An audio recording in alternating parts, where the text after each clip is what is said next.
ವಸುದೇವಸುತಂ ದೇವಂ ಕಂಸಚಾಣೂರಮರ್ದನಂ ದೇವಕೀ ಪರಮಾನಂದಂ ಕೃಷ್ಣಂ ವಂದೇ ಜಗದ್ಗುರುಂ. ಅತಸೀ ಪುಷ್ಪಸಂಕಾಶಂ ಹಾರನೂಪುರಯುಹಿತಂ ರತ್ನಕಂಕಣಕೇಯೂರಂ ಕೃಷ್ಣಂ ವಂದೇ ಜಗದ್ಗುರುಂ. ಕುಟಿಲಾಲಕಸಂಯುಕ್ತಂ ಪೂರ್ಣಚಂದ್ರನಿಭಾನನಂ ವಿಲಸತ್ಕುಂಡಲಧರಂ ಕೃಷ್ಣಂ ವಂದೇ ಜಗದ್ಗುರುಂ. ಮಂದಾರಗಂಧಸಂಯುಕ್ತಂ ಚಾರುಹಾಸಂ ಚತುರ್ಭುಜಂ ಬರ್ಹಿ ಪಿಂಚಾವಚೂಡಾಂಕಂ ಉತ್ಫುಲ್ಲಪದ್ಮಪತ್ರಾಕ್ಷಂ ನೀಲಜೀಮೂತಸನ್ನಿಭಂ ಯಾದವಾನಾಂ ಶಿರೋರತ್ನಂ ಕೃಷ್ಣಂ ವಂದೇ ಜಗದ್ಗುರುಂ. ರುಕ್ಮಿಣೀಕೇಳಿಸಂಯುಕ್ತಂ ಪೀತಾಂಬರಸುಶೋಭಿತಂ ಅವಾಪ್ತತುಳಸೀಗಂಧಂ ಕೃಷ್ಣಂ ವಂದೇ ಜಗದ್ಗುರುಂ. ಅಂಕಿತವಕ್ಷಸಂ ಶ್ರೀವತ್ಸೇಕಂ ಆಶ್ವಾಸಂ ಕೃಷ್ಣಂ ವಂದೇ ಜಗದ್ಗುರುಂ.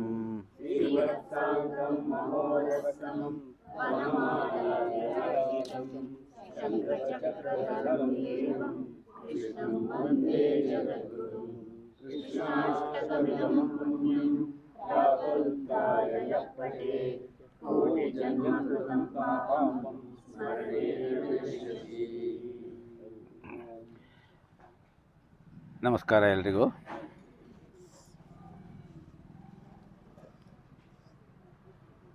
ಭಗವದ್ಗೀತೆ ಮಾತ್ರ ರಣಾಂಗಣದಲ್ಲಿ ಉಪದೇಶ ಆಗಿ ಬಂದಿದೆ. ಬಾಕಿ ಎಲ್ಲ ಚಿಂತನೆಗಳು ಕೂಡ ಹೀಗೆ ದೇವಾಲಯದ ಕಟ್ಟೆಯಲ್ಲೋ ಅಥವಾ ಯಾವುದೋ ಆಶ್ರಮದ ತಡಿಯಲ್ಲೋ ನದಿ ತೀರದಲ್ಲೋ ಬಂದಿದೆ. ಆದ್ದರಿಂದ ಇವತ್ತು ನಿಜವಾದ ಅಧ್ಯಯನ ಮಾಡ್ತಾ ಇದ್ದೀವಿ ನಾವು ಅಂತ ಅನಿಸುತ್ತೆ. ಆಗಲಿ, ತಮ್ಮ ಆಸಕ್ತಿ ದೊಡ್ಡದು. 20ನೆಯ ಶ್ಲೋಕವನ್ನು ಒಂದ್ಸಲಿ ಚಾಂಟ್ ಮಾಡೋಣ. ಹೇಳ್ಕೊಡ್ತೀನಿ. ನ ಜಾಯತೆ ಮ್ರಿಯತೆ ವಾ ಕದಾಚಿತ್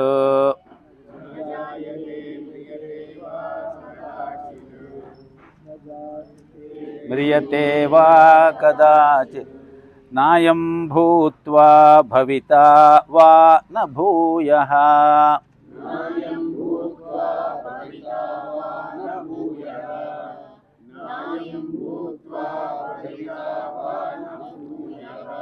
ಅಜೋ ನಿತ್ಯಃ ಶಾಶ್ವತೋಯಂ ಪುರಾಣೋ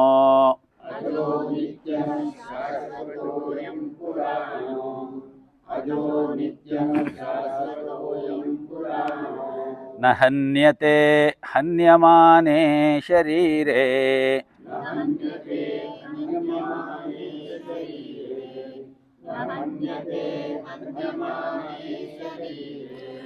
ನ ಜಾಯತೆ ಮ್ರಿಯತೆ ವಾ ಕದಾಚಿನ್ನಾಯಂ ಭೂತ್ವಾ ಭವಿತಾ ವಾ ನ ಭೂಯಃ.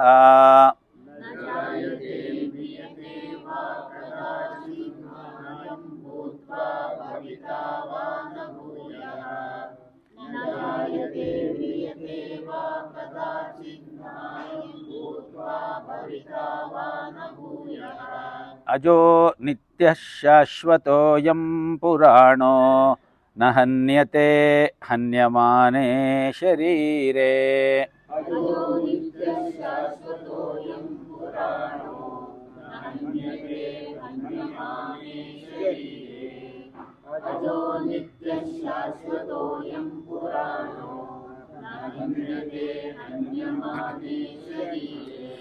ನ ಜಾಯತೆ ಮ್ರಿಯತೆ ವಾ ಕದಾಚಿನ್ನಾಯಂ ಭೂತ್ವಾ ಭವಿತಾ ವಾ ನ ಭೂಯಃ. ಅಜೋ ನಿತ್ಯಃ ಶಾಶ್ವತೋಯಂ ಪುರಾಣೋ ನ ಹನ್ಯತೆ ಹನ್ಯಮಾನೇ ಶರೀರೇ.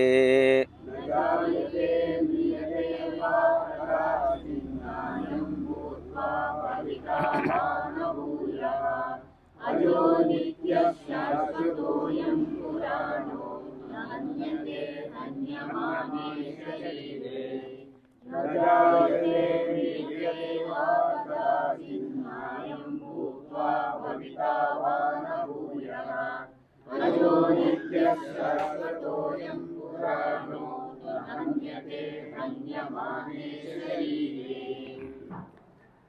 ಒಂದು ಮುಖ್ಯವಾದ ಶ್ಲೋಕಕ್ಕೆ ಬಂದಿದ್ದೇವೆ.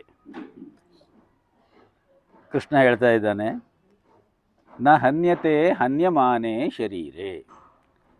ಶರೀರ ನಾಶವಾಗ್ತದೆ, ಆದರೆ ಅದರಲ್ಲಿ ಇರುವಂತಹ ಅಯಂ ಶಾಶ್ವತೋಯಂ ಅನ್ನುವಲ್ಲಿ ಶಾಶ್ವತಃ ಅಯಂ ಅನ್ನುವ ಪದ ಇದೆಯಲ್ಲ, ಆ ಅಯಂ ಅನ್ನುವ ಪದ ಆತ್ಮನನ್ನು ಸೂಚಿಸುತ್ತೆ. ಅಯಂ ಆತ್ಮ ನ ಹನ್ಯತೆ, ಆದರೆ ಶರೀರ ಹನ್ಯತೆ, ನಾಶ ಆಗ್ತದೆ. ಜೊತೆಗೆ ನ ಜಾಯತೆ, ಇದಕ್ಕೆ ಹುಟ್ಟಿಲ್ಲ. ನ ಮ್ರಿಯತೆ, ಇದಕ್ಕೆ ಸಾವಿಲ್ಲ. ಕದಾಚಿತು, ಯಾವಾಗಲೂ ಕೂಡ ನ ಅಯಂ ಭೂತ್ವಾ ಭೂಯಃ ನ ಅಭವಿತಾವಾ, ಇದು ಇತ್ತು ಆಮೇಲೆ ಮತ್ತೆ ಇಲ್ಲ ಅಂತ ಆಗಿದ್ದೂ ಇಲ್ಲ.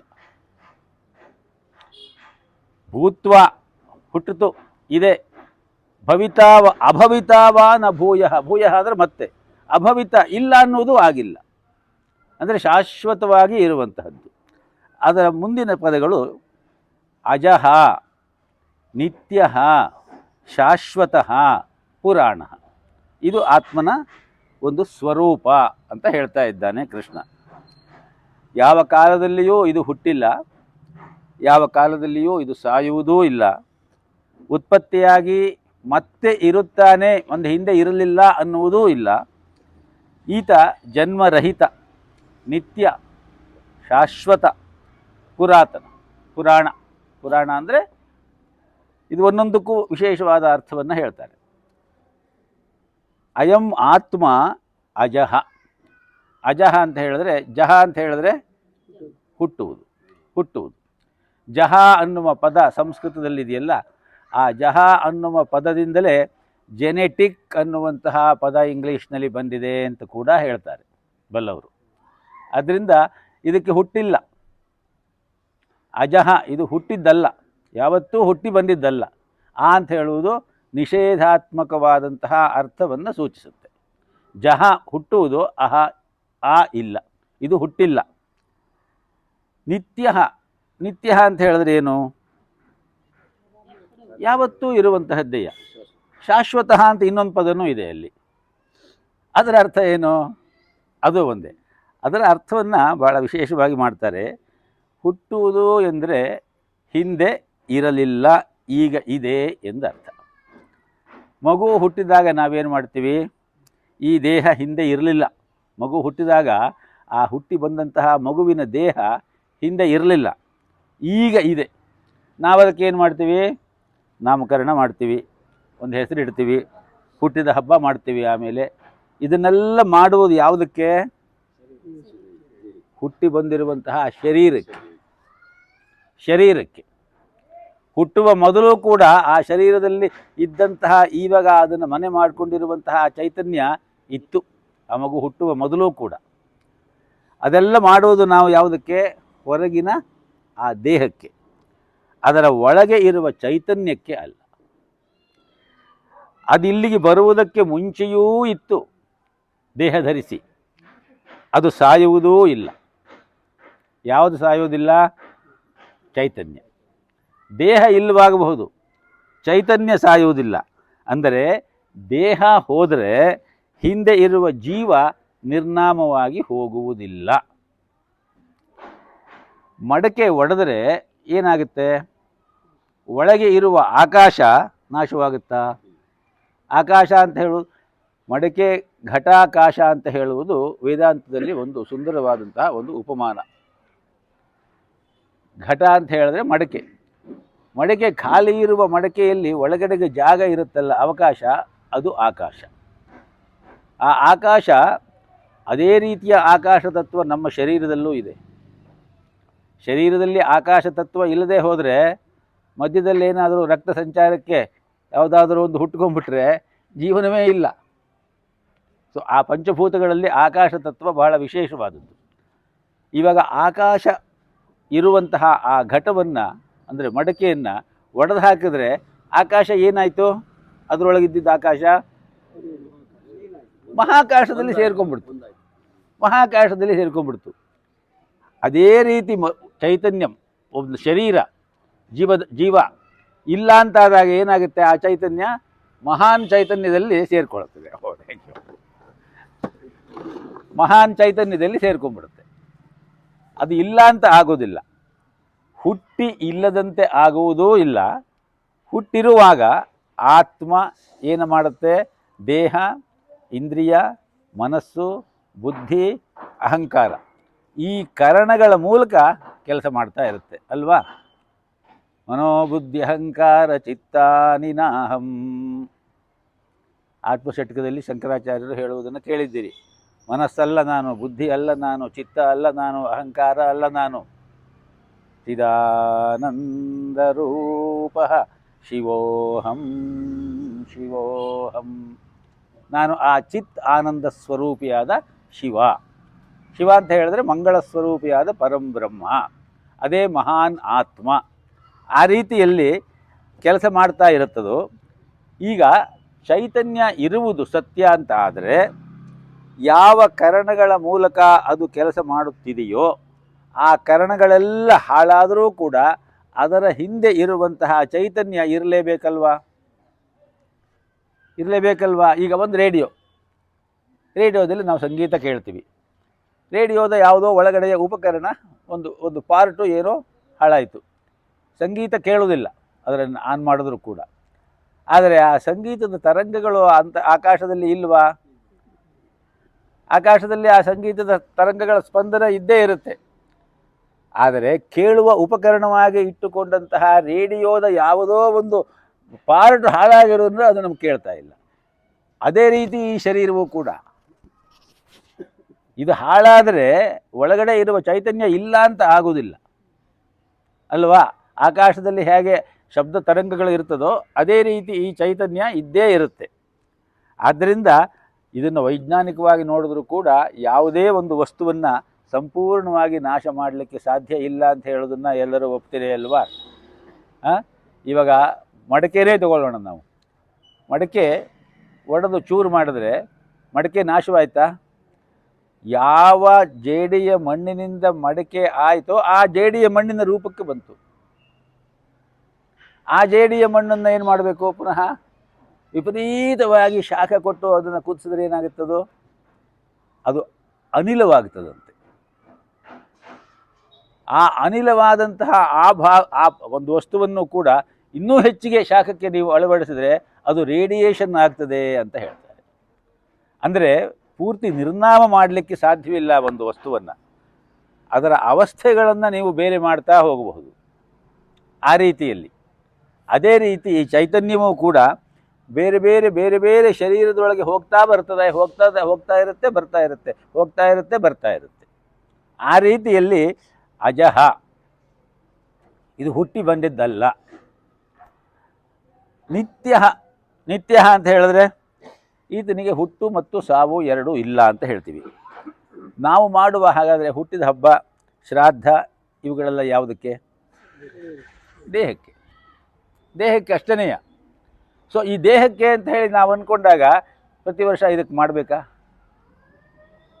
ಈಗ ನೋಡಿ ಎಷ್ಟು ಅದು ಧರ್ಮ ಸೂಕ್ಷ್ಮ ಜಾಸ್ತಿ ಆಗ್ತಾ ಹೋಗುತ್ತೆ ನಮಗೆ ಅಲ್ವಾ?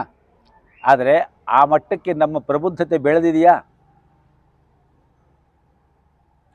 ಬಹಳ ದೊಡ್ಡ ಗೀತೆಯನ್ನು ಹೇಳುವ ಒಬ್ಬರು ಇದ್ದರು, ಪರಿಚಿತರು. ಗೀತೆಯನ್ನು ಬಹಳ ಹೇಳ್ತಾ ಇದ್ದರು.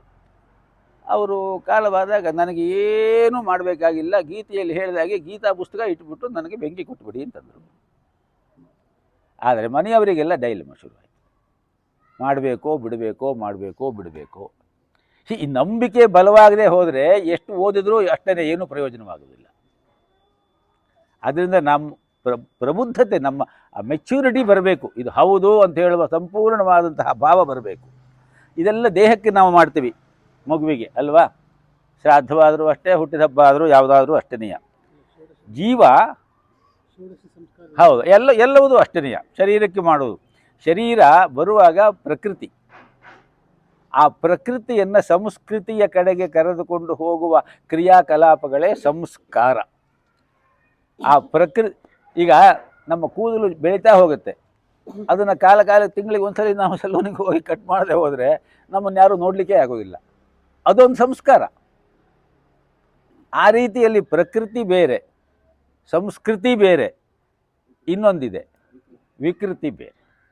ಪ್ರಕೃತಿ ಸಂಸ್ಕೃತಿ ಆಗಬೇಕು, ಆದರೆ ವಿಕೃತಿ ಆಗಬಾರ್ದು ಅಲ್ವಾ? ಈಗ ನಮ್ಮ ಕೂದಲನ್ನು ನಾವು ಒಂದು ಮಟ್ಟದಲ್ಲಿ ಒಂದು ವ್ಯವಸ್ಥಿತವಾಗಿ ಅದನ್ನು ಕತ್ತರಿಸಿಕೊಳ್ಳೋದು ಮತ್ತೊಂದೋ ಮಾಡೋದು ಅದು ಸರಿಯಾದ ಸಂಸ್ಕೃತಿ.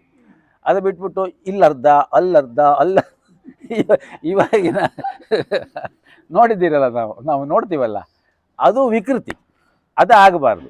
ಆ ರೀತಿಯಲ್ಲಿ ಇದರ ಹಿಂದೆ ಅಂದರೆ ನಾವು ಯಾವುದಕ್ಕೆ ಈಗ ಹುಟ್ಟುಹಬ್ಬ ಮಾಡ್ತೀವೋ, ಶ್ರಾದ್ದ ಮಾಡ್ತೀವೋ, ಏನೆಲ್ಲ ಮಾಡ್ತೀವೋ ಅದರ ಹಿಂದೆ ಇರುವ ಜೀವ ಇದೇ ಮೊದಲ ಬಾರಿ ಅಲ್ಲ ಇಲ್ಲಿಗೆ ಬಂದದ್ದು. ಎಷ್ಟೋ ವೇಳೆ ಬಂದಿದೆ ಅದು ಶರೀರ ತಗೊಂಡು. ಇದೇ ಕೊನೆಯ ಬಾರಿ ಹೊರಟು ಹೋಗುವುದು ಅಲ್ಲ ಅದು. ಇದನ್ನು ನಾವು ಸರಿಯಾಗಿ ತಿಳ್ಕೊಳ್ಬೇಕಾದ್ರೆ ಭಾಗವತದಲ್ಲಿ ಒಂದು ಸಣ್ಣ ಉಪಾಖ್ಯಾನ ಇದೆ. ಚಿತ್ರಕೇತು ಅಂತ ಒಬ್ಬ ರಾಜ ಇದ್ದ. ಆ ರಾಜ ಬಹಳ ವಿಶೇಷವಾದಂತಹ ಒಂದು ಪ್ರಾವೀಣ್ಯವನ್ನು ಇಟ್ಟುಕೊಂಡು ರಾಜ್ಯಭಾರ ಮಾಡ್ತಾ ಇದ್ದ. ಎಲ್ಲ ಅನುಕೂಲ ಇತ್ತು ಅವನಿಗೆ. ಆದರೆ ಒಂದೇ ಒಂದು ಕೊರತೆ ಅವನಿಗೆ ಸಂತತಿ ಇರಲಿಲ್ಲ, ಮುಂದಿನ ಆ ಹೇರ್ ಇರಲಿಲ್ಲ ಅವನಿಗೆ. ಅದು ಅವನಿಗೆ ತುಂಬ ಸಂಕಟ ಆಗ್ತಾ ಇತ್ತು. ಇದೇ ಸಂಕಟದಲ್ಲಿ ಅವನು ಶೋಕ ಪಡ್ತಾ ಇರುವಾಗ ಒಮ್ಮೆ ಅಂಗಿರಸ ಮಹರ್ಷಿಗಳು ಅವನ ಆಸ್ಥಾನಕ್ಕೆ ಬಂದರಂತೆ. ಅವರ ಹತ್ರ ಹೇಳ್ಕೊಂಡ ರಾಜ ಚಿತ್ರಕೇತು, ಹೀಗೆ ನನಗೆ ಸಂತಾನವಿಲ್ಲ, ನೀವು ಅನುಗ್ರಹ ಮಾಡಬೇಕು, ನನಗೆ ಒಂದು ಸಂತಾನ ಬೇಕು ಅಂಥೇಳಿ. ಅವರು ಒಂದು ನಿಮಿಷ ಕಣ್ಣು ಮುಚ್ಚಿಕೊಂಡು ಧ್ಯಾನಸ್ಥರಾಗಿ ಆಮೇಲೆ ಕಣ್ಣು ಬಿಟ್ಟು ಹೇಳಿದ್ರಂತೆ, ಆಯ್ತಪ್ಪ, ನಿನಗೆ ಒಬ್ಬ ಮಗ ಹುಟ್ಟುತ್ತಾನೆ, ಹುಟ್ಟಿದ ಮಗ ನಿನಗೆ ಸಂತೋಷ ಕೊಡ್ತಾನೆ, ಆಮೇಲೆ ಅವನು ಶೋಕನೂ ತಂದು ಕೊಡ್ತಾನೆ ನಿನಗೆ ಅಂತ ಹೇಳಿ ಹೊರಟೋದ್ರಂತೆ. ಕಾಲಾನಂತರದಲ್ಲಿ ಆತನ ಪಟ್ಟ ಮಹಿಷಿ ಕೃತದ್ಯುತಿ ಅಂತ ಹೇಳಿ ಅವಳು ಗರ್ಭವತಿಯಾದಳು. ಅವಳಿಗೆ ಒಬ್ಬ ಸುಂದರವಾದ ಒಬ್ಬ ಗಂಡು ಮಗನೂ ಹುಟ್ಟಿದ. ಸೊ ಈಗ ಎಲ್ಲರಿಗೂ ಸಂತೋಷ, ರಾಜನಿಗೆ, ರಾಜನ ಪರಿವಾರದವರಿಗೆ, ಕೃತದ್ಯುತಿಗೆ ಎಲ್ಲರಿಗೂ ಸಂತೋಷ. ಆ ಸಂತೋಷ ಅತಿ ಆಗಬಾರ್ದು ಅಂತ ಹೇಳೋದಕ್ಕೆ ಇದೊಂದು ಉದಾಹರಣೆ. ಎಲ್ಲರೂ ಸಂತೋಷಪಟ್ಟರು. ರಾಜಾನೋ ಬಹುವಲ್ಲಭಾಹ ಅಂತ ಕೇಳಿದ್ದೀರಲ್ವ, ಹೇರಂ ದೊಡ್ಡದಾಗಿರುತ್ತೆ ಅವರದ್ದು ಜನಾನ ಅಂತ ಹೇಳ್ತಾರಲ್ಲ ಹಾಗೆ. ಸೊ ಕೃತದ್ಯುತಿ ಪಟ್ಟಮಹಿಷಿ, ಬಾಕಿ ರಾಣಿಯರಿಗೆಲ್ಲ ಎಲ್ಲರೂ ಕೃತದ್ಯುತಿಯನ್ನೇ ಹೊಗಳುವವರು, ರಾಜನು ಕೃತದ್ಯುತಿಯನ್ನೇ ಓಲೈಸುವವನು ಆ ಮಗುವಿನ ಕಾರಣವಾಗಿ. ಇವರನ್ನೆಲ್ಲ ಯಾರು ಕೇಳೋರೇ ಇಲ್ಲ ಹೋಗ್ಬಿಟ್ರು. ಅದು ಅವರಿಗೆ ಮೊದಲು ಸ್ವಲ್ಪ ಸಂಕಟಕ್ಕೆ ಕಾರಣವಾಯಿತು. ಆ ಸಂಕಟ ಇದ್ದಿದ್ದು ಬೇಜಾರಾಯಿತು, ಬೇಜಾರಿದ್ದಿದ್ದು ನಿರಾಶೆ ಆಯಿತು, ನಿರಾಶೆ ಇದ್ದಿದ್ದು ಹತಾಶೆ ಆಯಿತು, ಹತಾಶೆ ಇದ್ದಿದ್ದು ಅಸೂಯಾ ಮಟ್ಟಕ್ಕೆ ಬಂತು. ಇದು ಒಂದೊಂದೇ ಹಂತ ಹಂತವಾಗಿ ಬರುವಂಥದ್ದು ಜೀವನದಲ್ಲಿ. ಆ ಅಸೂಯೆ ದ್ವೇಷಕ್ಕೆ ಎಡೆ ಮಾಡಿಕೊಡ್ತು. ಒಂದು ದಿವಸ ಅವರೆಲ್ಲ ಆ ಮಗುವಿಗೆ ವಿಷ ಹಾಕಿ ಸಾಯಿಸಿಬಿಟ್ರು. ಸೊ ಎಲ್ಲರೂ ಅಳುವವರೇ, ರಾಜ, ಅವನ ಹೆಂಡತಿ ಎಲ್ಲರೂ ಕೂಡ. ವಿಷ ಹಾಕಿದವರು ಹತ್ತಿರಬಹುದು, ಅದು ಬೇರೆ ವಿಚಾರ, ಗೊತ್ತಿಲ್ಲ ನಮಗೆ. ಸೊ ಬಹಳ ಶೋಕಪಟ್ಟ ರಾಜ. ಆ ಶರೀರವನ್ನು ಇಟ್ಟುಕೊಂಡು ಶೋಕ ಪಡ್ತಾ ಇರುವಂತಹ ಅದೇ ಸಂದರ್ಭಕ್ಕೆ ಸರಿಯಾಗಿ ಮತ್ತೊಮ್ಮೆ ಅಂಗಿರಸ ಮಹರ್ಷಿಗಳು ಅಲ್ಲಿಗೆ ಬರ್ತಾರೆ.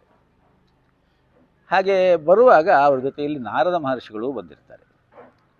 ನಾರದ ಮಹರ್ಷಿಗಳು ಮತ್ತು ಅಂಗಿರಸ ಮಹರ್ಷಿಗಳು ರಾಜನನ್ನು ಮಾತಾಡಿಸಿ, ಯಾಕೆ ಬಹಳ ಶೋಕದಲ್ಲಿದ್ದೀಯಲ್ಲ, ಏನಾಯಿತು? ಆವಾಗ ರಾಜ ಹೇಳ್ತಾನೆ, ಮಹರ್ಷಿಗಳೇ, ನಿಮ್ಮ ಅನುಗ್ರಹದಿಂದ ನನಗೆ ಒಂದು ಗಂಡು ಮಗು ಆಯಿತು, ಆದರೆ 1 ವರ್ಷ ಆಗೋದ್ರೊಳಗೆ ಅದು ಸತ್ತು ಹೋಗ್ಬಿಡ್ತು. ನನಗೆ ಬಹಳ ಸಂಕಟ ಆಗ್ತಾ ಇದೆ, ತಡೆಯೋಕ್ಕಾಗ್ತಾ ಇಲ್ಲ, ಹೇಗಾದರೂ ಮಾಡಿ ನೀವು ಅದಕ್ಕೆ ಜೀವ ಬರುವಂತೆ ಮಾಡಬೇಕು. ಆವಾಗ ಅಂಗಿರಸ ಮಹರ್ಷಿಗಳು ನಾರದರ ಕಡೆಗೆ ನೋಡ್ತಾರಂತೆ. ನಾರದರು ಹೇಳ್ತಾರಂತೆ, ಜೀವನದ ತತ್ವವನ್ನೆಲ್ಲ ಅವರು ಸಂಪೂರ್ಣವಾಗಿ ಆ ಚಿತ್ರಕೇತು ಮಹಾರಾಜನಿಗೆ ಹೇಳಿ, ಹುಟ್ಟಿದವರೆಲ್ಲ ಸಾಯಲೇಬೇಕಪ್ಪ ಒಂದು ದಿವಸ, ಅದರ ಆಯಸ್ಸು ಇದ್ದಿದ್ದು ಅಷ್ಟೇನೆಯ, ಅದರ ಕರ್ಮ ಅಷ್ಟೇ ಇದ್ದಿದ್ದು, ನೀನು ಬೇಕು ಅಂತ ಕೇಳಿಕೊಂಡು ಅದು ಹುಟ್ಟಿದೆ, ನಿನಗೆ ಆ ಭಾಗ್ಯ ಇತ್ತು, ತಂದೆ ಆಗುವ ಭಾಗ್ಯ, ಅದು ಹೋಯಿತು, ಅದಕ್ಕೆ ನೀನು ಯೋಚನೆ ಮಾಡಿದ್ರೆ ಏನೋ ಪ್ರಯೋಜನವಿಲ್ಲ. ಆದರೆ ಚಿತ್ರಕೇತುವಿಗೆ ಅದು ಸಾಕಾಗಲಿಲ್ಲ ಆ ಶೋಕ. ಆವಾಗ ನಾರದರು ತಮ್ಮ ಯೋಗ ಶಕ್ತಿಯಿಂದ ಆ ಮಗುವಿನ ಜೀವಾತ್ಮವನ್ನು ಆ ಮಗುವಿನ ಕಳೇಬರಕ್ಕೆ ಆವಾಹನೆ ಮಾಡ್ತಾರೆ. ಆವಾಹನೆ ಮಾಡಿ, ನೋಡಪ್ಪ, ನಿನ್ನ ತಂದೆ ತಾಯಿ ಇವರೆಲ್ಲ ತುಂಬ ಶೋಕ ಪಡ್ತಾ ಇದ್ದಾರೆ, ನೀನು ಬಿಟ್ಟು ಹೋಗಿದೀಯಾ ಅಂತ ಹೇಳಿಬಿಟ್ಟು ನೀನು ಬಂದು ಈ ಶರೀರದಲ್ಲಿ ಸೇರಿಕೊಂಡು ನಿಮ್ಮ ತಂದೆಗೆ ನಿಮ್ಮ ತಾಯಿಗೆ ಎಲ್ಲರಿಗೂ ಸಂತೋಷ ಕೊಡು ಅಂತ ಹೇಳಿಬಿಟ್ಟು ಕೇಳ್ತಾರಂತೆ ನಾರದರು. ಹಾಗೆ ಕೇಳಿದಾಗ ಆ ಮಗು, ಆ ಜೀವಾತ್ಮ, ಮಗುವಿನ ಶರೀರದಲ್ಲಿದ್ದಂತಹ ಜೀವಾತ್ಮ ಹೇಳುತ್ತಂತೆ, ಕಸ್ಮಿನ್ ಜನ್ಮನ್ಯಮೀ ಮಹ್ಯಂ ಪಿತರೋ ಮಾತರೋ ಭವನ್ ಕರ್ಮಭಿಃ ಭ್ರಾಮ್ಯಮಾಣಸ್ಯ ದೇವ ತಿರ್ಯಂಗ್ ನೃ ಯೋನಿಷು ಯಾವದ್ಯಸ್ಯ ಹಿ ಸಂಬಂಧೋ ಮಮತ್ವಂ ತಾವದೇವಹಿ. ಈ ಮಾತು ಹುಟ್ಟು ಮತ್ತು ಸಾವುಗಳ ಬಗ್ಗೆ ವಿಶೇಷವಾಗಿ ಹಚ್ಚಿಕೊಂಡು ಒದ್ದಾಡುವವರಿಗೆ ಒಂದು ಪಾಠ ಅಂತ ಹೇಳ್ತಾರೆ.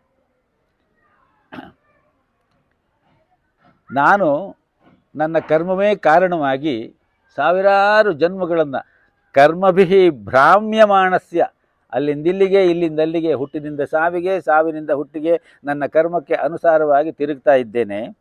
ಸಾವಿರಾರು ಜನ್ಮಗಳು ನನಗೆ ಆಗಿ ಹೋಗಿದೆ.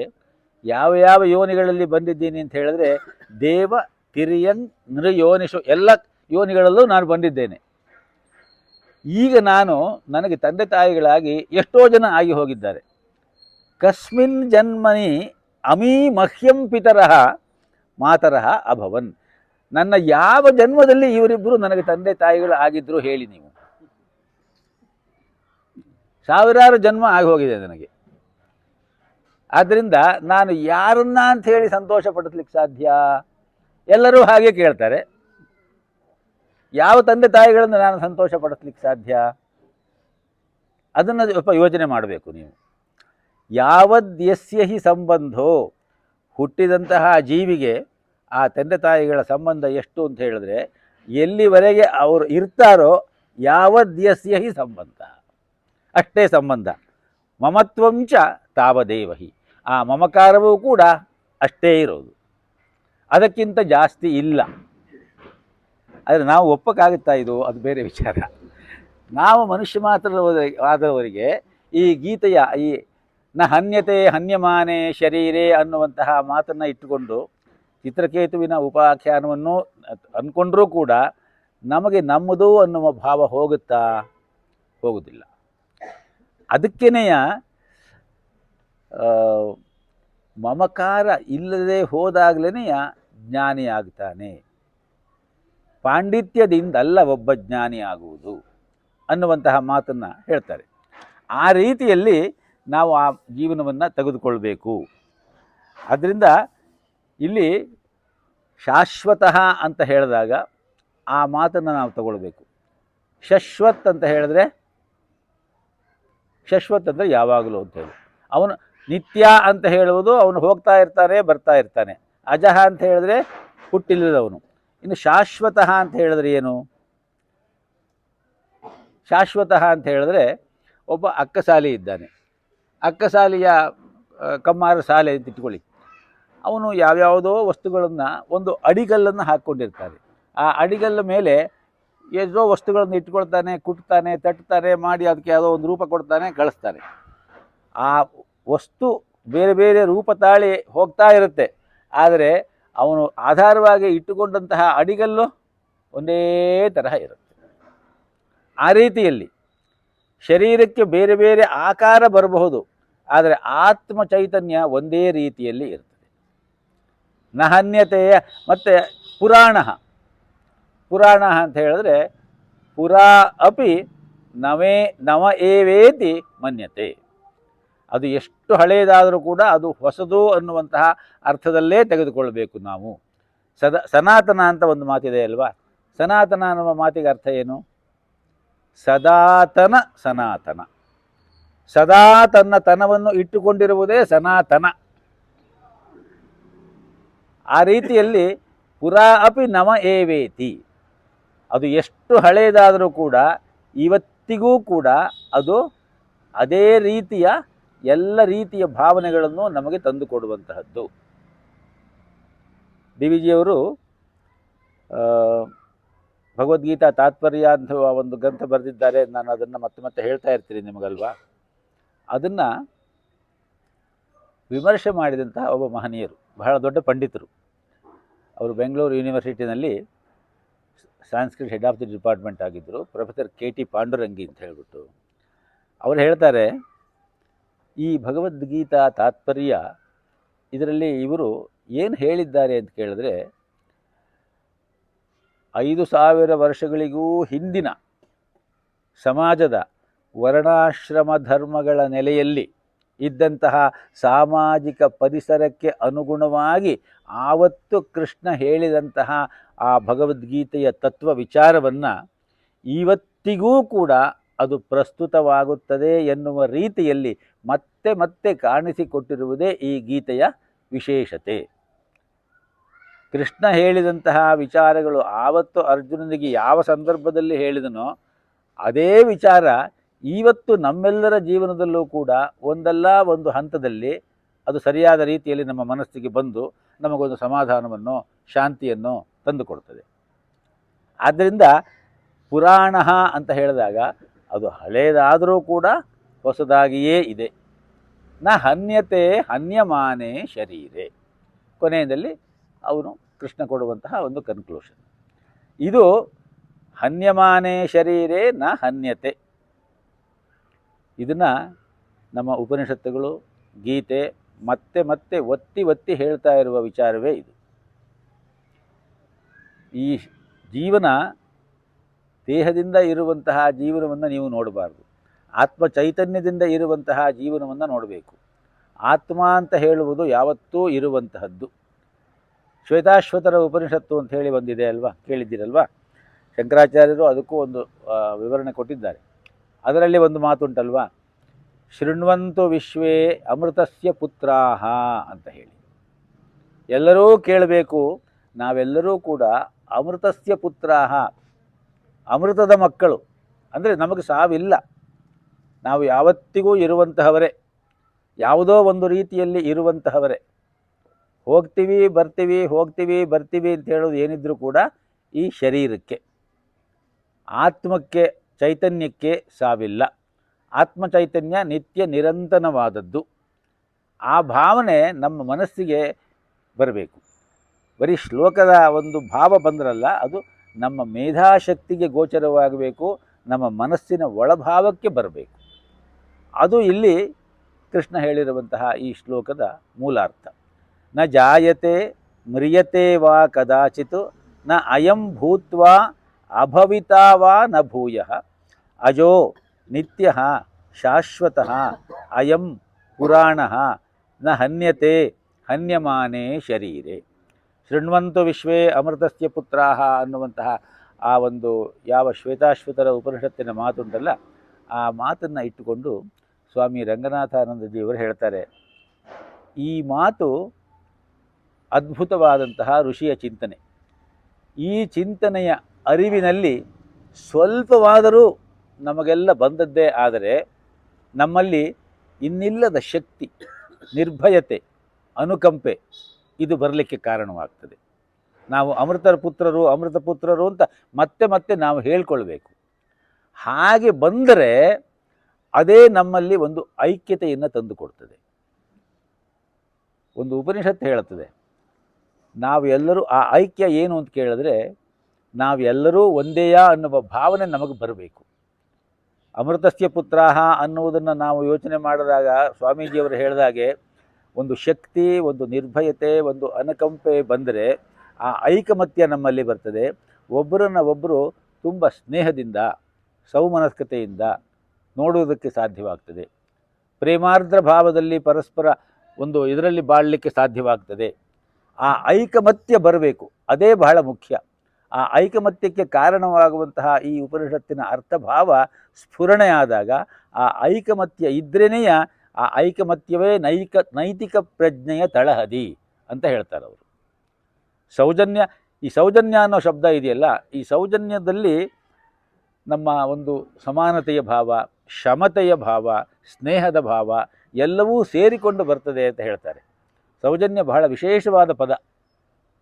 ಡಿ ವಿ ಜಿಯವರು ತಮ್ಮ ಮರುಳಮುನಿಯನ ಕಗ್ಗದಲ್ಲಿ ಹೀಗೆ ಹೇಳ್ತಾರೆ, ಸತ್ಯವೇ ದೇವರೆಂಬರು. ಸತ್ ಅನ್ನುವ ಪದವನ್ನು ನಾವು ನಿನ್ನೆ ಮೊನ್ನೆ ಎಲ್ಲ ಹೋದ ವಾರ ಎಲ್ಲ ಚಿಂದಿದ್ದೀವಿ. ಸತ್ ಅಂತ ಹೇಳೋದೇ ದೇವರು ಅಲ್ವಾ? ಸತ್ ಅನ್ನೋದೇ ಆತ್ಮ, ಸತ್ ಅನ್ನೋದೇ ಆ ಮಹಾನ್ ಚೈತನ್ಯ. ಅವ್ರು ಹೇಳ್ತಾರೆ, ಸತ್ಯವೇ ದೇವರೆಂಬರು ಕೆಲರು ಮಹಾತ್ಮರು. ಟ್ರುತ್ ಇಸ್ ಗಾಡ್ ಅಂತ ಹೇಳ್ತಾರೆ. ಸತ್ಯವೇ ದೇವರೆಂಬರು ಕೆಲರು ಮಹಾತ್ಮರು, ಸತ್ಯವಾವುದೋ ಎತ್ತಲೋ ಕಂಡವರಾರು. Seeker of the truth should be smaller than the dust ಅಂತ ಮಹಾತ್ಮ ಗಾಂಧಿಯವರ ಜೀವನ ಚರಿತ್ರೆಯಲ್ಲಿ ಅವರು ಬರೀತಾರೆ. ಮಹಾದೇವ್ ನೋಡುವುದು ಅಷ್ಟು ಸುಲಭ ಅಲ್ಲ. ಅದನ್ನು ಡಿ ವಿ ಜಿಯವರು ಹೇಳೋದು, ಸತ್ಯವೇ ದೇವರೆಂಬರು ಕೆಲರು ಮಹಾತ್ಮರು, ಸತ್ಯವಾವುದೋ ಎತ್ತಲೋ ಕಂಡವರಾರು. ಪೃಥ್ವಿ ಅನುಭವ ನೋಡೆ ಸೌಜನ್ಯವೇ ದೈವ, ಕತ್ತಲೆಗೆ ದೀಪವದು ಕಾಣು. ಆ ಸೌಜನ್ಯ ಭಾವ ನಮಗೆ ಇಂತಹ ಶ್ಲೋಕಗಳಿಂದ ಸ್ಫುರಿಸಬೇಕು ಅಂತ ಹೇಳಿ ಸ್ವಾಮೀಜಿ ಸ್ವಾಮೀಜಿ ಅಂತ ನಾನು ಎಲ್ಲಿ ಹೇಳ್ತೀನೋ ಅದನ್ನು ರಂಗನಾಥಾನಂದಜಿ ಅಂತ ನೀವು ಅದನ್ನು ಅಧ್ಯಯನ ಮಾಡ್ಕೊಂಡ್ಬಿಡ್ಬೇಕು. ಯಾಕೆಂದರೆ ಮತ್ತೆ ಅದನ್ನು ರಂಗನಾಥಾನಂದಜಿ ಅಂತ ಹೇಳಿದ್ರೆ ಮತ್ತೊಂದು ಶಬ್ದ ಜಾಸ್ತಿ ಆಗುತ್ತೆ.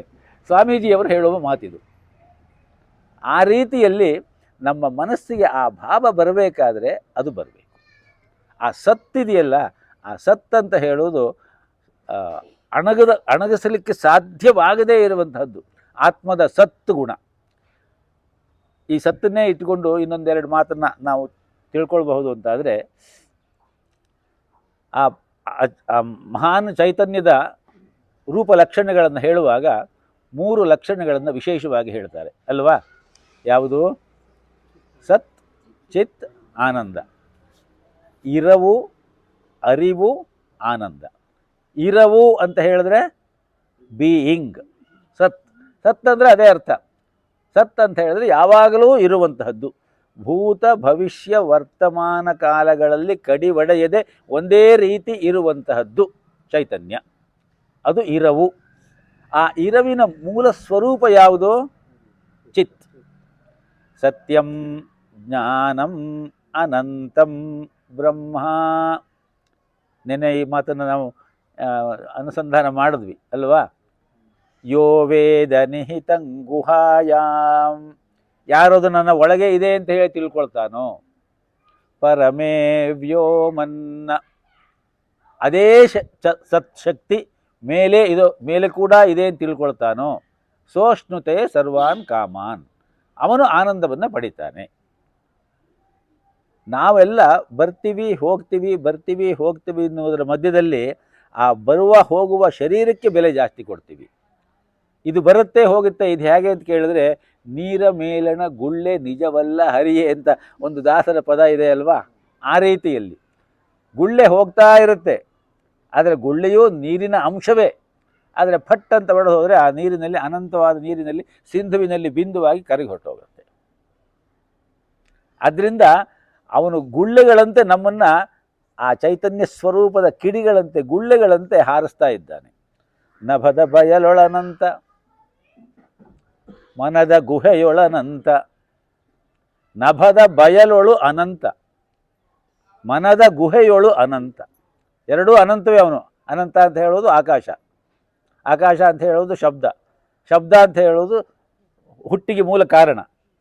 ನಭದ ಬಯಲೊಳನಂತ ಮನದ ಗುಹೆಯೊಳನಂತ, ಉಭಯದ ನಡುವೆ ಸಾಧ್ಯಂತ ಜೀವಕಥೆ. ಈ ಎರಡರ ನಡುವೆ ನಮ್ಮೆಲ್ಲರ ಜೀವನದ ಕಥೆ.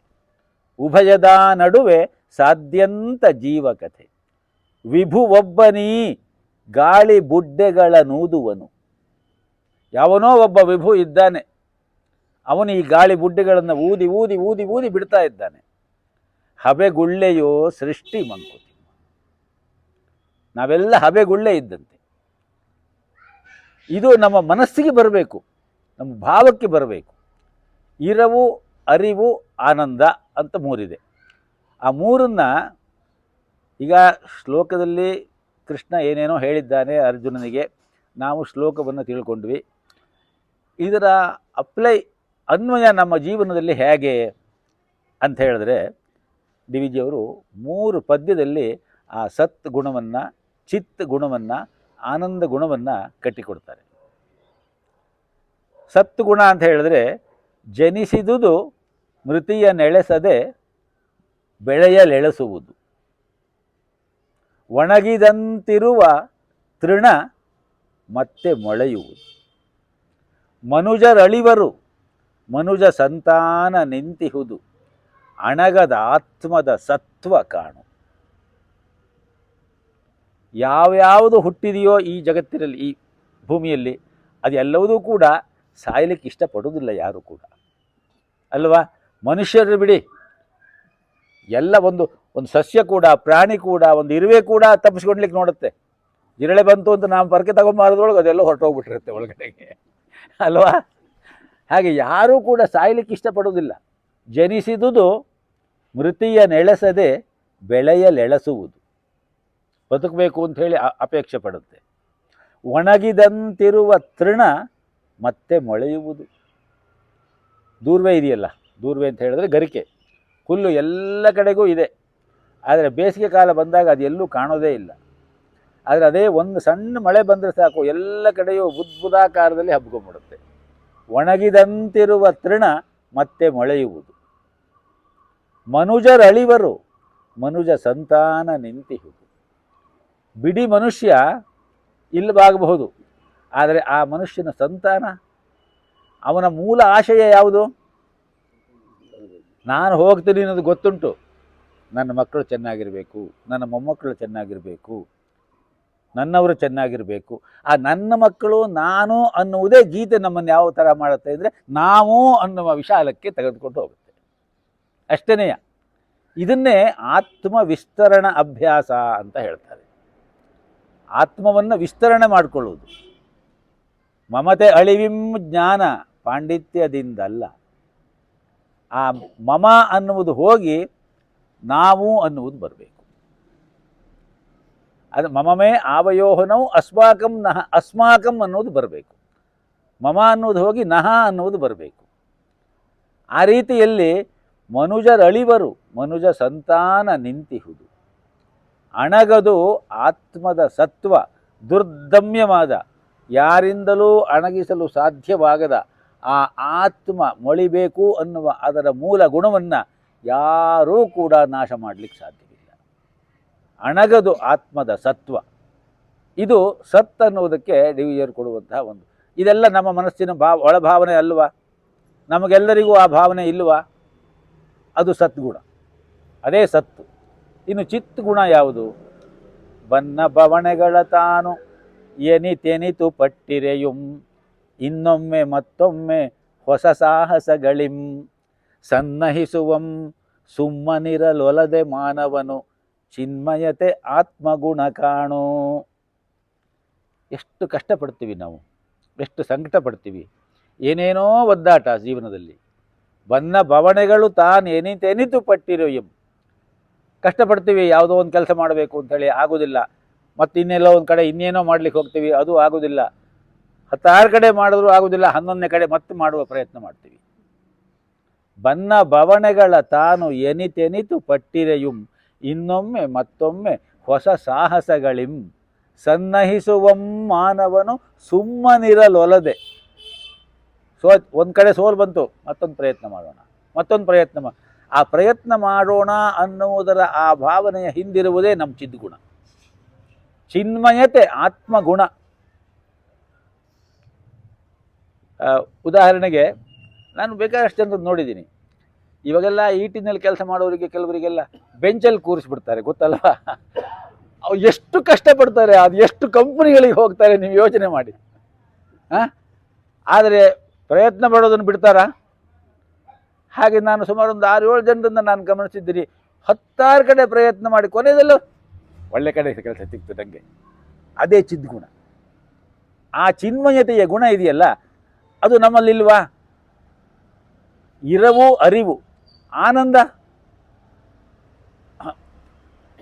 ಮೌನದೋಳು ಮಾತಿನೋಳು, ಹಾಸ್ಯದೋಳು ಹಾಡಿನೋಳು, ಮಾನವಂ ಪ್ರಣಯದೋಳು, ವೀರ ವಿಕ್ರಮದೋಳು, ಏನೋ ಎಂತೋ ಸಮಾಧಾನವ ನರಸುತಿಹನು, ಆನಂದ ಆತ್ಮಗುಣ ಅವಾಗೆ ಮಂಕುತಿ. ಕೆಲವರಿಗೆ ಆನಂದ ಎಲ್ಲಿರುತ್ತೆ ಅಂದರೆ, ಯಾರ ಹತ್ರ ಮಾತನಾಡದೆ ಮೌನವಾಗಿ ಕೂತ್ಕೊಳ್ಳೋದ್ರೊಳಗೆ ಇರ್ತದೆ. ಒಮ್ಮೆ ಹೂತೋಟದಲ್ಲಿ, ಒಮ್ಮೆ ಕೆಳೆಕೂಟದಲ್ಲಿ, ಒಮ್ಮೆ ಸಂಗೀತದಲ್ಲಿ, ಮತ್ತೊಮ್ಮೆ ಶಾಸ್ತ್ರದಲ್ಲಿ, ಒಮ್ಮೆ ಸಂಸಾರದಲ್ಲಿ, ಮತ್ತೊಮ್ಮೆ ಮೌನದಲ್ಲಿ, ಬ್ರಹ್ಮಾನುಭವಿಯಾಗು ನೀನು. ಆಗ್ತೀವೋ ಇಲ್ವೋ? ನಾವೇ ನಮ್ಮ ಮನೆಯ ಕಾಂಪೌಂಡಿನಲ್ಲಿ ನೆಟ್ಟು ಬೆಳೆಸಿದಂತಹ ಗಿಡದಿಂದ ಬೆಳಗ್ಗೆ ಎದ್ದು ಕಾಫಿ ಕುಡ್ಕೊಂಡು ಒಂದು ಸಣ್ಣ ಬುಟ್ಟಿ ಹಿಡ್ಕೊಂಡು ಅರಳಿರುವ ಹೂವನ್ನು ಕೊಯ್ಯುವಾಗ ನಮಗೆ ಆ ಬ್ರಹ್ಮಾನಂದದ ಭಾವ ಬರುವುದಿಲ್ವಾ? ಒಮ್ಮೆ ಹೂತೋಟದಲ್ಲಿ, ಒಮ್ಮೆ ಕೆಳೆಕೂಟದಲ್ಲಿ. ಗೀತೆಯ ಪಾಠ ಅಂತ ಬರ್ತೀವಿ, ಆದರೆ 10 ಜನರನ್ನ ಇಲ್ಲಿ ಬೀಟ್ ಮಾಡಬಹುದು, ಎಲ್ಲರ ಜೊತೆಯಲ್ಲಿ ಸ್ನೇಹ ಹಂಚಿಕೊಳ್ಳಬಹುದು. ಐಕಮತ್ಯ ಶೃಣ್ವಂತು ವಿಶ್ವೇ ಅಮೃತಸ್ಯ ಪುತ್ರಾಹ. ಒಮ್ಮೆ ಕೆಳೆಕೂಟದಲ್ಲಿ, ಒಮ್ಮೆ ಸಂಗೀತದಲ್ಲಿ, ಮತ್ತೊಮ್ಮೆ ಶಾಸ್ತ್ರದಲ್ಲಿ. ಗೀತಾ ಶ್ಲೋಕವನ್ನು, ಉಪನಿಷತ್ತಿನ ವಾಕ್ಯವನ್ನು ಇಟ್ಟುಕೊಂಡು ಗಂಭೀರವಾದ ಚಿಂತನೆಯಲ್ಲಿ ತೊಡಗಿದಾಗ ನಮಗೆ ಬರುವಂತಹ ಬೌದ್ಧಿಕ ಆನಂದ ಇದೆಯಲ್ಲ, ಆ ಆನಂದ ಏನು ಕಮ್ಮಿ ಆದದ್ದ? ಒಮ್ಮೆ ಸಂಸಾರದಲ್ಲಿ. ಗೀತಾ ಪಾಠ ಆದಮೇಲೆ ಮನೆಗೆ ಹೋದಾಗ ಮೊಮ್ಮಕ್ಕಳು ಬಂದು ಅಜ್ಜ ಅಂತ ಹೇಳಿ ನಿಮ್ಮನ್ನು ಮುತ್ತಿಕೊಂಡ್ರೆ ತೆಗೆದು ಹೆಗಲ ಮೇಲೆ ಕೂರಿಸ್ಕೊಳ್ತೀರಿ. ಏನು ಮೂರ್ತಿರಾಯರು ಒಂದು ಕಡೆ ಹೇಳ್ತಾರೆ, ತಮ್ಮ ಸಂಜೆ ಗಣ್ಣಿನ ಹಿನ್ನೋಟ ಅನ್ನುವಂತಹ ಅವರ ಗ್ರಂಥದಲ್ಲಿ, ಅಮೆರಿಕಾದಲ್ಲಿದ್ದಂತಹ ಅವರ ಮಗ ಡಾಕ್ಟರ್ ನಾಗರಾಜ್ ಅಂತ ಹೇಳಿ 2ನೇ ಮಗ, ಆತ ಅಲ್ಲಿಯೇ ಮದುವೆ ಮಾಡಿಕೊಂಡಿದ್ದರು, ಮಕ್ಕಳು ಆಗಿತ್ತು. ಮೊದಲ ಬಾರಿಗೆ ಹೆಂಡತಿಯನ್ನು ಕರ್ಕೊಂಡು ಬೆಂಗಳೂರಿಗೆ ಬಂದರು. ಸರಿ, ಮೊಮ್ಮಗುವನ್ನು ದೂರದಿಂದನೇ ನೋಡಿದ್ರಂತೆ ಏನು ಮೂರ್ತಿರಾಯರು. ಇವರು 2 ಸಲ ಹೋಗ್ಬಿಟ್ಟು ಬಂದಿದ್ದರು. ಹಾಗಾಗಿ ಆ ಮೊಮ್ಮಗುವಿಗೂ ಕೂಡ ಆ ಅಜ್ಜನ ಸರಿಯಾದ ಪರಿಚಯ ಇತ್ತು. ಪ್ಲೈನ್ ಇಳಿದ್ಬಿಟ್ಟು ಈ ಕಡೆಗೆ ಪೋರ್ಟಿಗೆ ಹೋಗಿ ಬರ್ತಾ ಇದ್ದಂಗೆ ಅಜ್ಜ ಅಂತ ಬಂದುಬಿಟ್ಟು ಕಾರ್ ಹಿಡ್ಕೊಂಬಿಟ್ನಂತೆ. ಅವನನ್ನು ತಗೊಂಡು ಆರಾಮತ್ತಾಗಿ ಎತ್ಬಿಟ್ಟು ಹೆಗಲ ಮೇಲೆ ಇಟ್ಕೊಂಡ್ರಂಥವ್ರು. ಇದಕ್ಕಿಂತ ಸ್ವರ್ಗ ಎಲ್ಲಿದೆ ರೀ ಅಂತ ಕೇಳ್ತಾರೆ. ಇದೆಲ್ಲ ನಮ್ಮ ಅನುಭವದಲ್ಲಿ ಸಿಕ್ಕುವಂತಹ ಸಂತೋಷಗಳು. ಏನೋ ಎಂತೋ ಸಮಾಧಾನಗಳ ನರಸುತಿಯನು ಆನಂದ ಆತ್ಮಗುಣ. ಒಮ್ಮೆ ಸಂಸಾರದಲ್ಲಿ, ಮತ್ತೊಮ್ಮೆ ಮೌನದಲ್ಲಿ.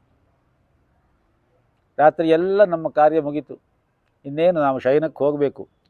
ಹಾಗೆಯೇ ಒಂದು 10 ನಿಮಿಷ 5 ನಿಮಿಷ ಮೌನದಲ್ಲಿ ಧ್ಯಾನ ಮಗ್ನರಾಗಿದ್ದಾಗ ಬರುವಂತಹ ಅನುಭೂತಿ ಇದೆಯಲ್ಲ, ಅದೇನು ಕಮ್ಮಿ ಆದದ್ದಾ?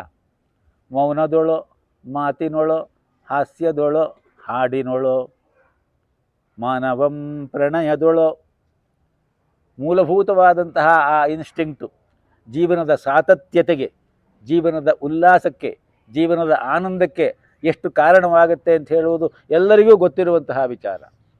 ಮಾನವಂ ಪ್ರಣಯದೊಳೋ, ವೀರ ವಿಕ್ರಮದೊಳೋ. ಏನೋ ಒಂದು ಸಾಧನೆ ಮಾಡಿಬಿಟ್ಟೆ ಅನ್ನುವಂತಹ ಭಾವ ಬಂದಾಗ ನಮಗೆ ಬರುತ್ತಲ್ಲ ಮನಸ್ಸಿನ ಸಮಾಧಾನ, ಆ ಶಾಂತಿ, ಅದು ಆನಂದ ಅಲ್ಲವೇ? ದೊಡ್ಡ ದೊಡ್ಡ ಆನಂದ ಬಿಡಿ, ಅಲ್ಲಿ ಹೋದಾಗ ಅದು ಯಾವ ಆನಂದ ಸಿಗುತ್ತೋ ಆ ಆನಂದ ಘನ ಸಾಗರ ಅಂತ ಹೇಳ್ತಾರೆ ಪರಬ್ರಹ್ಮನನ್ನು. ಉಪನಿಷತ್ ಹೇಳುತ್ತೆ, ಆನಂದೋ ಬ್ರಹ್ಮೇ ದಿವ್ಯಜಾನಾತ್ ಆನಂದಾಧ್ಯೇವ ಖಲ್ವಿಮಾನಿ ಭೂತಾನಿ ಜಾಯಂತೆ ಆನಂದೇ ನ ಜಾತಾನಿ ಜೀವಂತಿ. ಹುಟ್ಟಿದವೆಲ್ಲ ಆನಂದದಿಂದಲೇ ಬಾಳಲಿಕ್ಕೆ ಪ್ರಯತ್ನ ಪಡ್ತಾರೆ. ಆನಂದವೇ ಜೀವನದ ಮೂಲ ಸ್ರೋತ. ನಮ್ಮ ಜೀವನದ ಮೂಲ ಉದ್ದೇಶ, ಮೂಲ ಗುರಿ ಏನು ಅಂತ ಕೇಳಿದ್ರೆ ಆ ಆನಂದವನ್ನು ಪಡೆಯುವುದು. ಆ ಆನಂದವನ್ನು ಪಡೆಯುವುದಕ್ಕಾಗಿಯೇ ನಮ್ಮೆಲ್ಲ ಈ ಸಾಧನೆಗಳು, ಈ ಕ್ರಿಯಾಕಲಾಪಗಳು. ಅದನ್ನು ನಾವು ಸರಿಯಾದ ರೀತಿಯಲ್ಲಿ ಅನುಭವಿಸಿದಾಗ ಕೆಲವೊಮ್ಮೆ ಏನಾಗುತ್ತೆ, ನಾವು ಅನುಭವಿಸ್ತಾ ಇರ್ತೀವಿ, ಅದು ಹೇಗೆ ಬಂತು ಅನ್ನೋದೇ ಗೊತ್ತಾಗೋದಿಲ್ಲ ನಮಗೆ. ಈ ಅನುಭವ ನಮ್ಮ ಮನಸ್ಸಿಗೆ ಬರಬೇಕು. ಗೀತೆಯನ್ನು ಆಳವಾಗಿ ನೋಡೋದ್ರಿಂದ ಏನಾಗುತ್ತೆ ಅಂದರೆ, ದೈನಂದಿನ ನಿತ್ಯ ನೈಮಿತ್ತಿಕ ಜೀವನದಲ್ಲೂ ಕೂಡ ನಾವು ಒಂದೊಂದು ಸಣ್ಣ ಸಣ್ಣ ವಿಚಾರದಲ್ಲೂ ಕೂಡ ಪಡುವ ಆನಂದದ ಭಾವ ನಮ್ಮ ಅನುಭವಕ್ಕೆ ಬರ್ತದೆ. ಒಂದು ಕಾಫಿ ಕುಡಿಯುವಾಗ ಕೂಡ ಝೆನ್ ಅಂತ ಹೇಳಿ ಒಂದು ಪಂಗಡ ಉಂಟು, ಒಂದು ಪಂಥ ಉಂಟು, ಕೇಳಿದ್ದೀರಲ್ವಾ? ಝೆನ್ ಪಂಥ ಅಂತ ಒಂದುಂಟು. ಆ ಝೆನ್ ಪಂಥದವ್ರು ಹೇಳ್ತಾರೆ, ಕಾಫಿ ಧ್ಯಾನ, ಕಾಫಿ ಮೆಡಿಟೇಷನ್ ಅಂತಲೇ ಉಂಟು ಅವ್ರದ್ದು, ಚಾಯ್ ಮೆಡಿಟೇಷನ್ ಅಂತ ಹೇಳಿ. ಆ ಕಾಫಿಯೋ ಅಥವಾ ಚಾಯ್ ಅಥವಾ ಟೀನೋ ತಗೊಂಡು ಕೂತ್ಕೊಂಡ್ರೆ ಆ ಕೂತ್ಕೊಂಡ ಆ ಒಂದು ಕುಡಿಯುವ ರೀತಿಯಲ್ಲೇ ಅವರು ಧ್ಯಾನದ ಪರಾಕಾಷ್ಠೆಗೆ ಹೋಗ್ತಾರಂತೆ. ಅವರು ನಾಳೆಯಿಂದ ಅದನ್ನು ಅಭ್ಯಾಸ ಮಾಡೋಣ ನಾವು. ಕುಡಿತೀವಲ್ವ, ಅದು ಕಾಫಿ ಕುಡದೆ ಕುಡಿತೀವಲ್ವಾ, ಯಾಕೆ ಅಭ್ಯಾಸ ಯಾಕೆ ಮಾಡಬಾರ್ದು? ಸಹಜವಾಗಿ ಧ್ಯಾನದಿಂದ ಆನಂದ ಸಿಕ್ಕುದು ಅಂತಾದರೆ ಆನಂದ ಯಾಕೆ ಬೇಡ ಆಗಬೇಕು ನಮಗೆ? ಹೆಚ್ಚಿಗೆ ಏನು ಖರ್ಚಿಲ್ಲದೆ ಕಾಫಿ ಅಂತೂ ಇದ್ದೇ ಇರುತ್ತೆ. ಹಾಗೆ ಆನಂದ ಅಂತ ಹೇಳುವುದು ನಮಗೆ ಎಲ್ಲೆಲ್ಲಿ ಹೇಗೆ ಹೇಗೆ ಯಾವ್ಯಾವ ರೀತಿಯಲ್ಲಿ ಯಾವ ನಿಮಿಷದಲ್ಲಿ ಯಾವ ಮೂಲೆಯಲ್ಲಿ ಯಾರಿಂದ ಸಿಗುತ್ತೆ ಗೊತ್ತಿಲ್ಲ ನಮಗೆ. ಆದರೆ ಆನಂದ ಆತ್ಮಗುಣ. ಆ ಆನಂದವನ್ನು ಪಡುವುದು ಮಾತ್ರ ನಮ್ಮ ಆತ್ಮದ ಮೂಲ ಗುಣ. ಇದೆಲ್ಲ ನ ಹನ್ಯತೆ ಹನ್ಯಮಾನೆ ಶರೀರೆ ಅಂತ ಹೇಳಿದಾಗ ಈ ಭಾವನೆಗಳನ್ನೆಲ್ಲ ನಾವು ತಂದ್ಕೊಳ್ಬೇಕು. ಗೀತೆಯ ಶ್ಲೋಕವನ್ನು ಅಲ್ಲಿ ಬಿಟ್ಟು ಬಿಡಬೇಕು. ಜೀವನದ ರಂಗದಲ್ಲಿ ನಾವು ಏನನ್ನು ಅನುಭವಿಸ್ತಾ ಇದ್ದೀವಿ, ಆ ಶ್ಲೋಕಗಳನ್ನು ನಮ್ಮ ಜೀವನದಲ್ಲಿ ಯಾವ ರೀತಿ ಅಪ್ಲೈ ಮಾಡಿಕೊಂಡು ಸಂತೋಷ ಪಡ್ತಾ ಇದ್ದೀವಿ. ಕಷ್ಟ ಬಂದಾಗ ಸುಖ ದುಃಖೇ ಸಮಯಕೃತ್ವ ಲಾಭ ಲಾಭವು ಜಯ ಜಯವು ಅಂತ ಹೇಳಿ ಯಾವುದೋ ಕಷ್ಟ ಬಂದಾಗ ನಮಗೆ ಜ್ಞಾಪಕಕ್ಕೆ ಬರುತ್ತೆ. ಸಂತೋಷ ಬಂದಾಗ ಆ ಶ್ಲೋಕ ಖಂಡಿತ ಜ್ಞಾಪಕಕ್ಕೆ ಬರೋಲ್ಲ. ಅದು ಬರಬೇಕು, ಎರಡೂ ಸಂದರ್ಭದಲ್ಲೂ ಬರಬೇಕು. ಆದ್ದರಿಂದ ಅಂತಹ ಧೀರ ಸೋಮೃತತ್ವಾಯ ಕಲ್ಪತೆ. ಹಿಂದಿನ ಶ್ಲೋಕ ಅಲ್ಲ, ಅದರ ಹಿಂದಿನ ಶ್ಲೋಕದಲ್ಲಿ ಹೇಳ್ಕೊಂಡಿದ್ದೀವಿ. ಸುಖ ದುಃಖ ಸಮಂ ಧೀರಂ ಸಹ ಅಮೃತತ್ವಾಯ ಕಲ್ಪತೆ. ಅವನು ಅಮೃತತ್ವಕ್ಕೆ ಸಲ್ಲುತ್ತಾನೆ. ಅದು ಬಹುಶಃ ಅದು 17ನೇ ಶ್ಲೋಕ ಅಂತ ಕಾಣುತ್ತೆ.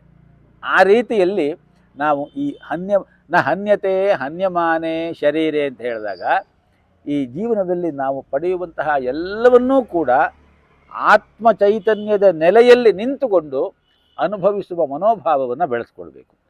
ಡಿ ವಿ ಜಿಯವರು ಬರೆದಂತಹ ಒಂದು ಸಂಪೂರ್ಣವಾದ ಆ ಒಂದು ಇದನ್ನೇ ನಾನು ಮೊನ್ನೆ ಯಾವತ್ತೋ ಒಂದು ದಿವಸ ಓದಿದೆ. ನಮ್ಮೆಲ್ಲ ವ್ಯವಹಾರಗಳು, ನಮ್ಮೆಲ್ಲ ಚಿಂತನೆಗಳು, ನಮ್ಮೆಲ್ಲ ಕ್ರಿಯಾಕಲಾಪಗಳು ಆತ್ಮತತ್ವದ ನೆಲೆಯಲ್ಲೇ ನಡೆಯಬೇಕು ಎನ್ನುವುದೇ ಗೀತೆಯ ಮುಖ್ಯವಾದಂತಹ ಒಂದು ಉಪದೇಶ ಅನ್ನುವಂತಹ ಒಂದು ಮಾತನ್ನು ಅವರು ಹೇಳ್ತಾರೆ. ಆ ರೀತಿಯಲ್ಲಿ ನಮಗೆ ಈ ಶ್ಲೋಕ ನಮಗೆ ಹತ್ತಿರವಾಗುತ್ತೆ. ಅದು ಬಹಳ ಮುಖ್ಯ. 6:30 ಆಯಿತು, ಖುಷಿ ಆಗ್ತಾ ಇದೆ. ನಿಲ್ಸೋಣ, ಹೇಗೆ ಮಾಡೋಣ? ಮಸ್ಕಿಟೋ ಬರ್ತಾ ಇದೆ, ವಿಪರೀತ. ಹೌದು ನೋಡಿ, ಬಾಯಿ ಬಿಟ್ಟರೆ ಎಲ್ಲಿ ಒಳಗಡೆ ಹೋಗುತ್ತೋ ಅನ್ನೋ ರೀತಿಯಲ್ಲಿ ಬರ್ತಾ ಇದೆ. ಏನಪ್ಪ ಅಂತ ಹೇಳಿದ್ರೆ, ಒಂದೇ ಒಂದು, ನಿಮ್ಗೆ ಯಾರಿಗೂ ಕೂಡ ಆ ತೊಂದರೆ ಇಲ್ಲ, ನನಗೊಬ್ಬನಿಗೆ ಆ ತೊಂದರೆ ಇರೋದು ಈಗ. ಯಾಕೆಂದ್ರೆ ನಾನು ಒಬ್ಬರೇ ಬಾಯಿ ಬಿಡದೆ ಹೇಗಾಗಿದೆ. ಅದು ಕತ್ಲೆ ಆದಂಗೂ ಜಾಸ್ತಿ ಆಗುತ್ತೆ ಅದು. ಅದರಿಂದ ಇಲ್ಲಿಗೆ ನಿಲ್ಲಿಸಿರೋಣ. ಮುಂದಿನ ವಾರ ಇದನ್ನೇ ಬೇಕಾದರೆ ಮುಂದುವರ್ಸೋಣ, ಏನು ತೊಂದರೆ ಇಲ್ಲ. ಓಂ ಪೂರ್ಣಮದಃ ಪೂರ್ಣಮಿದಂ ಪೂರ್ಣಾತ್ ಪೂರ್ಣಮುದಚ್ಯತೆ ಪೂರ್ಣಸ್ಯ ಪೂರ್ಣಮಾದಾಯ ಪೂರ್ಣಮೇವಾವಶಿಷ್ಯತೆ. ಓಂ ಶಾಂತಿ ಶಾಂತಿ ಶಾಂತಿ. ಶ್ರೀಕೃಷ್ಣಾರ್ಪಣಮಸ್ತು.